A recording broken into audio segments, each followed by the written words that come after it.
అందరికీ శ్రీమాత్రే నమః అండి.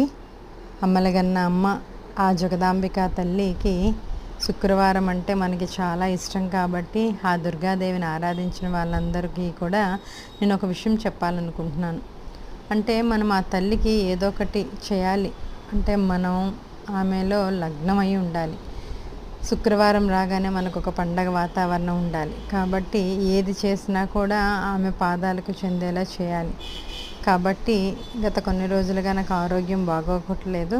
కాబట్టి అమ్మకి నేను ఎప్పుడో సంకల్పించుకున్నాను, అమ్మకి ఇలా చేద్దాము, నేలపై అమ్మకి భోజనం చేసి అమ్మ అనుగ్రహాన్ని ఆవిడ పాదాల వైపు ఉంచుదామని అనుకున్నాను. అయితే ఆ తల్లి ఇప్పటికే కరుణించింది. ప్రతి శుక్రవారం ఇలా నేల భోజనం చేయాలనుకున్నాను. ఎక్కడున్నా ఏ ప్రాంతంలో ఉన్నా శుక్రవారం అన్నది శుక్రవారం ఆమె రోజు కాబట్టి